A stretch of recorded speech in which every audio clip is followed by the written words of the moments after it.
David, Donc avant de commencer, je ne sais pas si j'ai le plus gros zizi, mais on va arrêter la réunion du lundi. Je vous le dis tout de suite. oui, parce que toi, tout le monde a entendu, ce qui n'est pas le cas de tout le monde. Oui, ce qui n'est pas le cas de tout le monde. Ouais. Tu es directeur des deux sociétés, Oui, j'essaye, oui. AMI, API.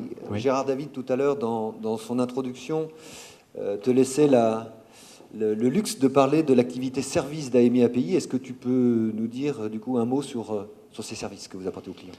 Oui, réexpliquer un petit peu le métier. Donc Gérard David l'a très bien fait tout à l'heure. Donc c'est réellement un métier de service. On a deux activités. La première, c'est le travail de la tôle. On est sous-traitant en tôlerie fine. On a à peu près 200 clients. Et le second, c'est une activité de peinture industrielle, ce qu'on appelle le thermolacage. C'est l'atelier dans lequel vous êtes aujourd'hui. Et là, on applique de la peinture tout d'abord pour le premier client AMI, à hauteur de 30%, et puis après pour d'autres qui viennent nous amener leurs pièces à laquer. Donc pour le coup, c'est vraiment du service. Parle-nous un petit peu des variations d'activité, vraiment du talent qu'il faut avoir chez AMI pour exister par rapport aux clients. Alors on dit souvent avec Gérard David que c'est un peu un métier de fou. On n'a pas de produits propres. On a très peu de visibilité puisqu'on a un carnet de commandes qui est aux alentours de 3-4 semaines, pas plus. Et on a également une variabilité, c'est-à-dire que le carnet de commandes peut doubler en quelques semaines, voire en quelques jours. D'où cette nécessité absolue de réactivité et qui a été à la genèse de la démarche. Oui, parce que donc de 1999 à aujourd'hui, vous avez quand même eu une belle progression. Vous êtes passé de 0 à 30 salariés. A priori, on pouvait se dire que tout allait bien. Oui, oui, ça fait déjà 14 ans, comme disait Gérard tout à l'heure. On a démarré l'activité, on était 4 dans 300 mètres carrés de locaux et aujourd'hui on est 30 dans 4300. Et effectivement, on pourrait se dire tout va bien. Sauf que là encore, je fais référence à Gérard, mais on a toujours eu comment dire, ancré en nous l'anticipation. On s'est toujours dit que même quand ça allait bien, il fallait regarder ailleurs. Comme dit Jean-François, être à l'écoute des signaux faibles. Et notre métier changeant, le métier de nos clients changeant, la réduction des stocks avec cette mondialisation fait que les besoins sont de plus en plus pressants. Et on s'est dit que ça devenait une réalité, la difficulté de manager dans un environnement comme ça. Ça me rappelle, je crois, un des chapitres du livre de Jean-François Zobrist, où on dit « Au secours, tout va bien ». Je crois que c'est à ce moment-là, c'est un petit peu ce qui se passe chez vous, finalement. Tu es dans des réseaux, tu parles d'anticipation, Ouais, vous êtes ouais. à l'écoute petit peu Ouais. de ce qui se passe, tu es dans des réseaux, et là, tu te dis, si c'est trop calme, il faut peut-être écouter, voir ce qui se passe, et qu'est-ce qui va venir demain. Oui, oui, c'est une réelle obsession, cette anticipation. Il y avait une phrase de Francis Blanche, dans un monde qui change, il vaut mieux penser le changement que changer le pansement. Et je crois que la phrase est juste. On se doit d'être à l'écoute de ces signaux faibles. Et donc la première des choses, c'était la réactivité. Ensuite, il y a cette nouvelle génération qui arrive, qu'on appelle la génération Y, qui n'a pas le même rapport au travail. Et donc on s'est dit à un moment, il faut peut-être faire quelque chose, il faut peut-être gérer les choses différemment. Pas le même rapport au travail et peut-être pas le même rapport au management non plus. Alors oui, pas le même rapport au management non plus. Oui. La valeur travail n'est pas la même. La valeur travail n'est pas la même, ils n'attendent pas la même chose de la personne qui éventuellement est au-dessus d'eux. Et là, Oui. du coup, à travers un des réseaux, vous découvrez l'histoire de la famille. Oui. Alors j'étais adhérent dans un club qui est là aujourd'hui, qui s'appelle le CJRT, et je faisais partie du bureau. Et tous les ans, on se réunissait pour définir les thèmes de l'année. Et tous les ans, il y a Daniel qui est ici présent qui me disait ouais, est-ce qu'on pourrait pas inviter Zobrist?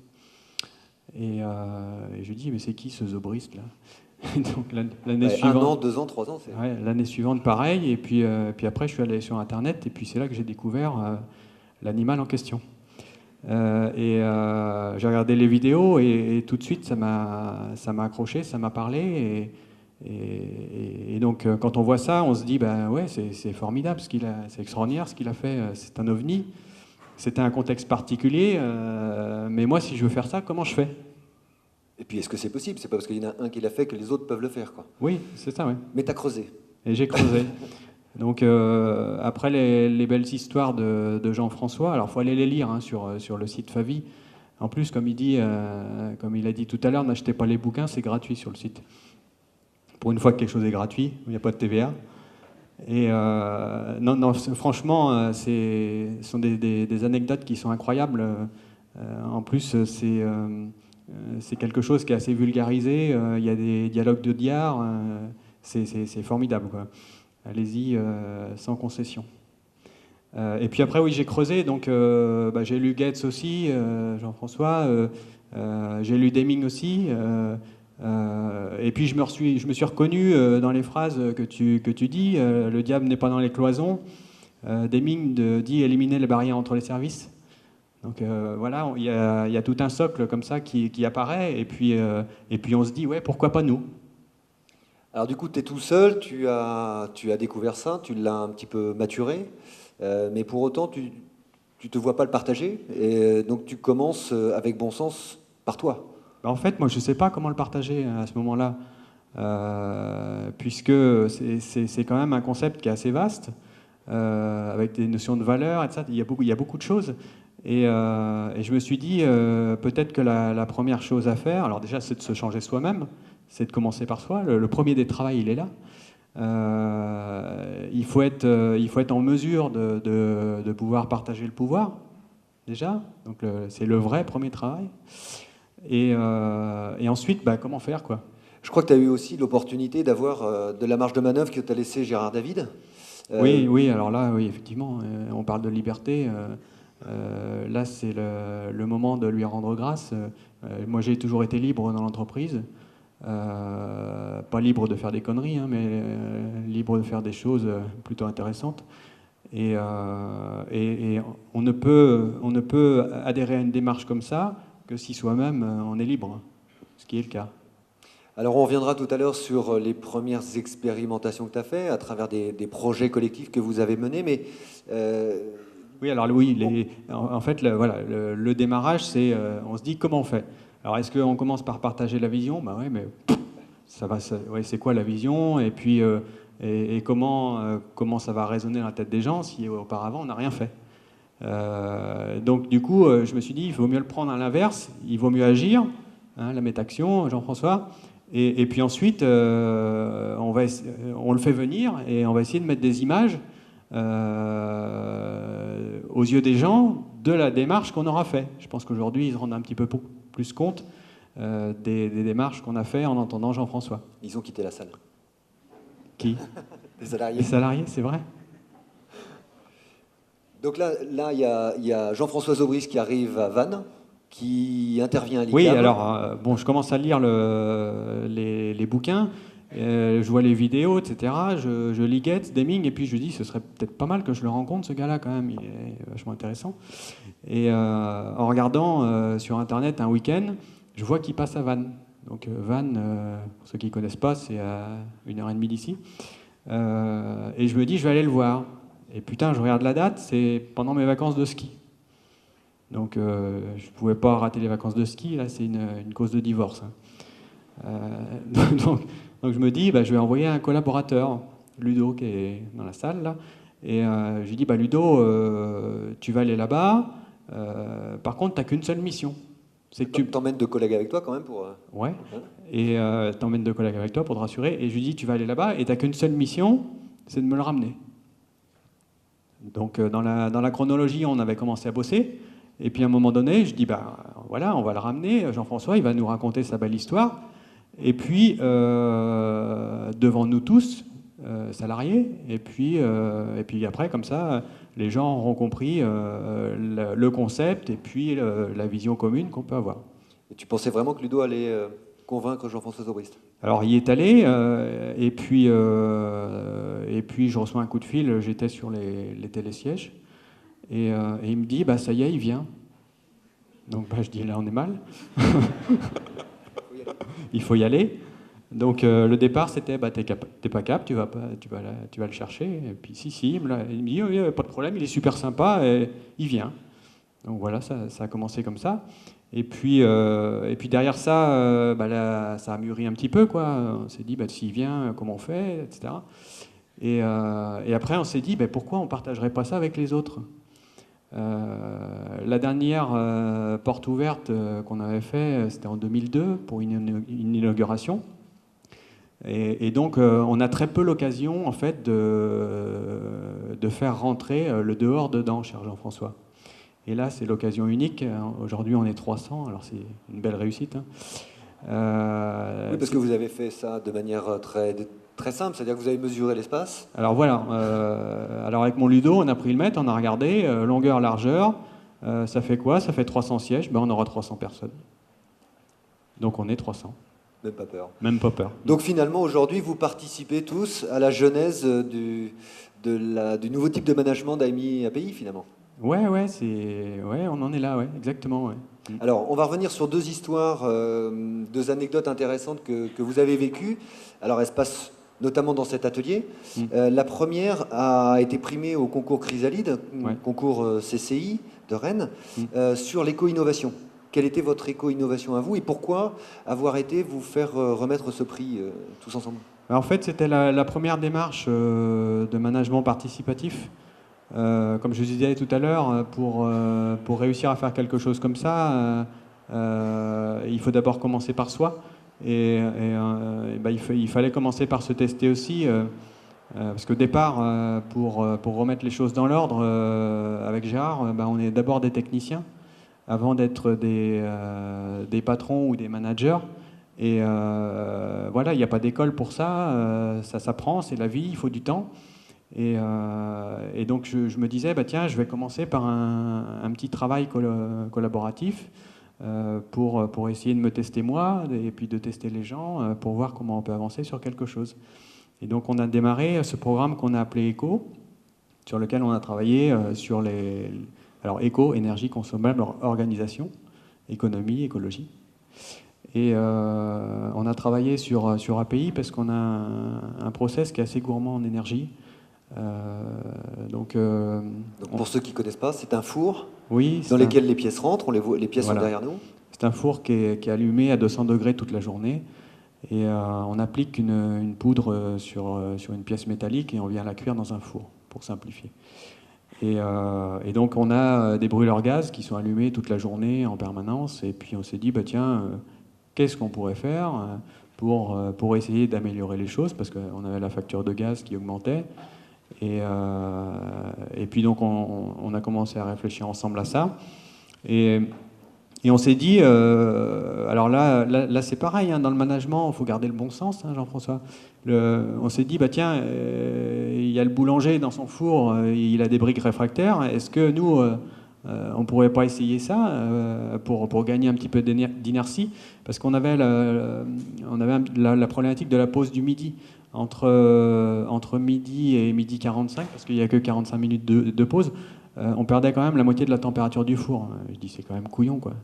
Et donc, on a réfléchi à ça, et donc, on a acheté des briques réfractaires, on les a mises dans le four, et puis après, on perdait plus que 40 degrés. Donc là, vous avez mis l'ensemble des briques et là, on a rajouté des briques, etc., etc. Et puis, après, on en a mis dans l'étuve, parce qu'on a aussi une étuve, et on a avancé comme ça. Et donc résultat, au final, avec 10% de chiffre d'affaires en plus, on avait 20% de consommation en moins. Donc voilà, juste avec des petites bricoles de rien du tout. Et en fait, ça n'a pas coûté cher. Ça coûte d'autant moins cher que vous avez gagné aussi sur des consommables, c'est-à-dire vous êtes mis à faire les poubelles. Oui, alors oui, ça c'est rigolo aussi. On va écrire un bouquin, Jean-François. Après les belles histoires de Favie, c'est les belles histoires d'API. On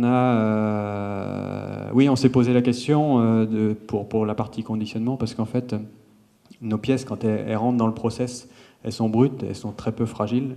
Et par contre, une fois qu'elles sont laquées pour les expédier chez le client, elles sont extrêmement fragiles.